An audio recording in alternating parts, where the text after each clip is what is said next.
long have you been here in Cardiff? 10 years. Not long. Well, 10 years is a long time, but... Do you think living through this winter is going to be harder than before? Depends on how tough you are.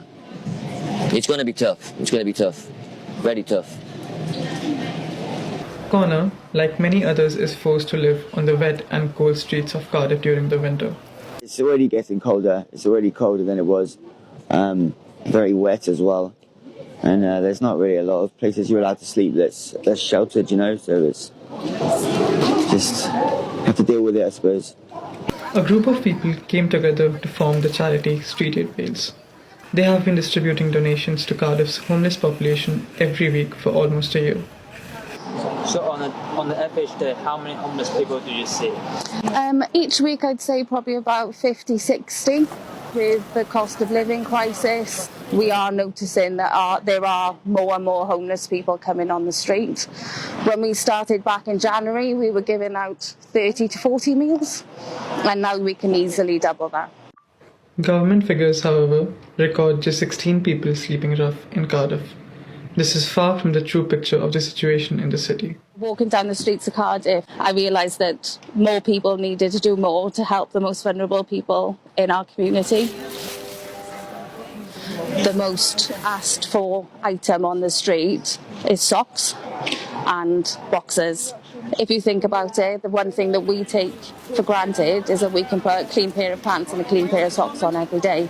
But if you're out on the street, something as simple as that, they're not able to change their socks, they're not able to wash them. So just small little things that enable us to have dignity, they don't have, so we like to give them that. Pretty Wales is the one that give me all the blankets. Without them, I won't have nothing, I'll be dead. I owe my life to them. Everything.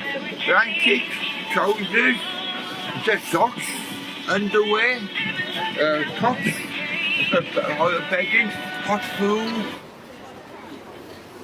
They care. Got a big red hat, they care. Well, they're nice, they're friendly people. They're nice, it's a good sense of humour. A lot of people do rely on them. And it's the food, the clothes, it is helpful. It is helpful. So obviously, because the council are helping, the donations are keeping us alive, aren't they? We need food to eat to survive in order to get where we need to be. So we didn't have them donations, food coming in people, families. If it wasn't for them, we'd be So we usually have 4 trolleys. We have clothes in this one, so jumpers and hoodies. We have toiletries and coats. And then in this trolley we have bedding and duvets. A lot of it's gone tonight, so there's not much left. We have snacks, pot noodles, chocolate bars, fruit, crisps and fizzy drinks. And in this trolley here we have our hot food and teas and coffees and hot chocolate as well.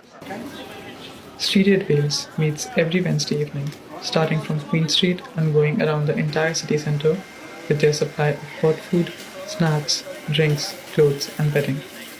They say that they would like to do it more often, but are being held back by the lack of donations amidst the cost of living crisis. We used to get a lot of food from food banks. Unfortunately, the food banks no longer are getting the donations they used to get from the supermarkets. We're having to fund our own food and do it that way rather than going from donations, which is costing us. So we need to get more donations from the general public. The donations may help the homeless survive this winter, but they are not a long-term solution. So volunteers are asking for more support from the government. Local authorities need to provide more shelter. People struggle to get into the shelters because they're full. There are many buildings in Cardiff, for example, that are empty or they're empty offices. These can be converted. There should be compulsory purchase orders on these. So there's a lot that the government can do, but they choose not to at the moment.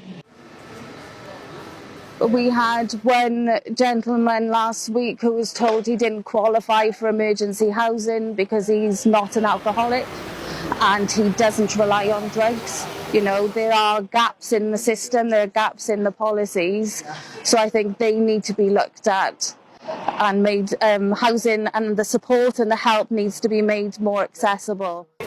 Besides the systemic issues, dwindling donations and lack of shelters, prejudices against people living on the streets make the situation worse.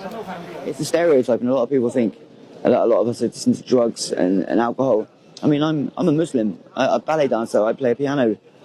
I don't even drink. And this is my problem. No support needs. If I was on drugs, I'd have something to live by now. But it's just the system's a bit doesn't help at all. Yeah. A lady who, when we met her, she was addicted to heroin. It was raining, she was soaking wet, she was freezing cold. We gave her clean, dry clothes. We gave her a sausage dinner, a nice cup of coffee, a caring smile. A couple of weeks later, she was like a different girl. Are we going to eradicate homelessness in Wales? No, we're not. Are we going to make a difference to a few people's lives every week?